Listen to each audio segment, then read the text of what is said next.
ना कोई मरता है और ना ही कोई मारता है, सभी निमित्त मात्र हैं। सभी प्राणी जन्म से पहले बिना शरीर के थे, मरने के उपरांत वे बिना शरीर वाले हो जाएंगे। यह तो बीच में ही शरीर वाले देखे जाते हैं, फिर इनका शोक क्यों करते हो?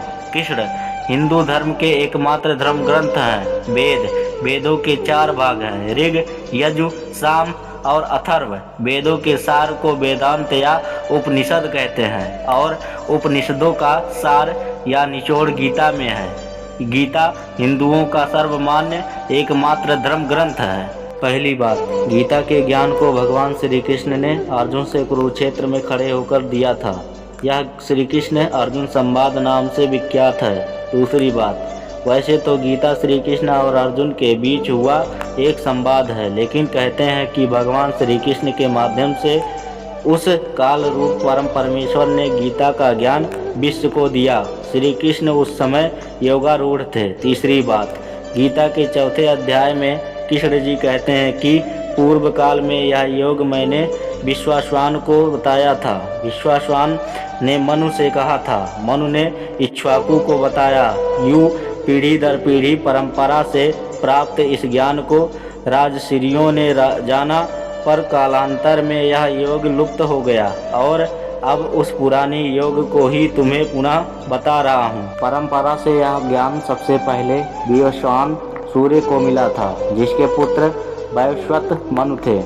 नंबर 5, श्री कृष्ण के गुरु घोर अगिरस थे और अगिरस ने देवकी पुत्र कृष्ण को जो उपदेश दिया था, वही उपदेश श्री कृष्ण गीता में अर्जुन को देते हैं। छांदोग्य उपनिषद में उल्लेख मिलता है कि देवकी पुत्र कृष्ण घोर अंगिरस के शिष्य हैं और वे गुरु से ऐसा ज्ञान अर्जित करते हैं जिससे फिर कुछ भी ज्ञातव्य नहीं रह जाता है। यद्यपि गीता द्वापर युग में महाभारत के युद्ध के समय रणभूमि में किंकर्तव्य विमूढ़ अर्जुन को समझाने के लिए भगवान श्री कृष्ण के द्वारा कही गई थी, किंतु इस वचनामृत की प्रासंगिकता आज तक बनी हुई है। छठवीं बात, गीता के भक्ति ज्ञान और कर्म मार्ग की चर्चा की गई है। उसमें यम नियम और धर्म कर्म के बारे में भी बताया गया है।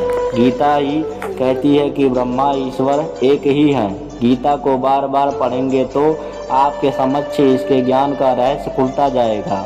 गीता के प्रत्येक शब्द पर एक अलग ग्रंथ लिखा जा सकता है। गीता में सृष्टि, उत्पत्ति, जीव विकास क्रम, हिंदू संदेहवाहक क्रम, मानव उत्पत्ति, योग, धर्म, कर्म, ईश्वर, भगवान, देवी देवता, उपासना, प्रार्थना, यम नियम, राजनीति, युद्ध, मोक्ष, अंतरिक्ष, आकाश, धरती, संस्कार, वंश, कुल, नीति, अर्थ, पूर्व जन्म, जीव प्रबंधन, राष्ट्र निर्माण, आत्मा, कर्म सिद्धांत, त्रिगुण की संकल्पना, सभी प्राणियों में मैत्री भाव आदि सभी की जानकारी है।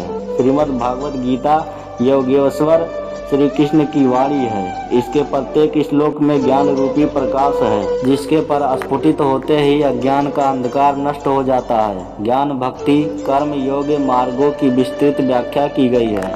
इन मार्गों पर चलने से व्यक्ति निश्चित ही परम पद का अधिकारी बन जाता है। 73,112 ईसा पूर्व भगवान श्री कृष्ण का जन्म हुआ था। कलयुग का आरंभ शक संवत से 3176 वर्ष पूर्व ही चैत्र शुक्ल एकम प्रतिपदा को हुआ था। वर्तमान में 1939 शक संवत है। आर्यभट्ट के अनुसार महाभारत युद्ध 3137 ईसा पूर्व में हुआ। इस युद्ध के 35 वर्ष पश्चात भगवान श्री कृष्ण ने देह छोड़ दी थी। तभी से कलयुग का आरंभ माना जाता है। उनकी मृत्यु एक बहेलिये के तीर लगने से हुई थी। तब उनकी उम्र 119 वर्ष थी। इसका मतलब कि आर्यभट्ट के गणना अनुसार गीता का ज्ञान 5154 वर्ष पूर्व श्री कृष्ण ने अर्जुन को दिया था। 8वीं बात, हरियाणा के कुरुक्षेत्र में जब यह ज्ञान दिया गया तब तिथि एकादशी थी। संभवतः उस दिन रविवार था। उन्होंने यह ज्ञान लगभग 45 मिनट तक दिया था। गीता में श्री कृष्ण ने 574, अर्जुन ने 85, संजय ने 40 और धृतराष्ट्र ने 1 श्लोक कहा है। 9वीं बात, गीता की गणना उपनिषदों में की जाती है, इसीलिए इसे गीतोपनिषद भी कहा जाता है। दरअसल यह महाभारत के भीष्म पर्व का हिस्सा है। महाभारत में ही कुछ स्थानों पर उसका हरिगीता नाम से उल्लेख हुआ है। 10वीं बात, श्री कृष्ण ने गीता का ज्ञान अर्जुन को इसीलिए दिया क्योंकि वह कर्तव्य पथ से भटक कर सन्यासी और बैरागी जैसा आचरण करके युद्ध छोड़ने को आतुर हो गया था। वह भी ऐसे समय जब कि सेना मैदान में डटी थी। ऐसे में श्री कृष्ण को उन्हें उनका कर्तव्य निभाने के लिए यह ज्ञान दिया। गीता को अर्जुन के अलावा और संजय ने सुना और उन्होंने धृतराष्ट्र को सुनाया। 11वीं बात, गीता एकमात्र ऐसा ग्रंथ है जिस पर दुनिया भर की भाषा में सबसे ज़्यादा भाष्य, टीका, व्याख्या, टिप्पणी, निबंध, शोध ग्रंथ आदि लिखे गए हैं। आदि शंकराचार्य, रामानुज, रामानुजाचार्य, मध्वाचार्य, निम्बार्क, भास्कर, वल्लभ, श्रीधर स्वामी, आनंदगिरी, मधुसूदन सरस्वती, बाल गंगाधर तिलक, परमहंस योगानंद, महात्मा गांधी, सर्वपल्ली डॉक्टर राधाकृष्णन, महर्षि अरविंद घोष, एनी बेसेंट, गुरुदत्त, विनोबा भावे, स्वामी चिन्मयानंद, चैतन्य महाप्रभु, स्वामी नारायण, जय दयाल, गोयंदका, ओशो रजनीश, स्वामी क्रियानंद, स्वामी राम सुखदास, श्री राम शर्मा आचार्य आदि सैकड़ों विद्वानों ने गीता पर भाष्य लिखे या प्रवचन दिए हैं। लेकिन कहते हैं कि ओशो रजनीश ने जो गीता पर प्रवचन दिए हैं वह दुनिया के सर्वश्रेष्ठ प्रवचन हैं।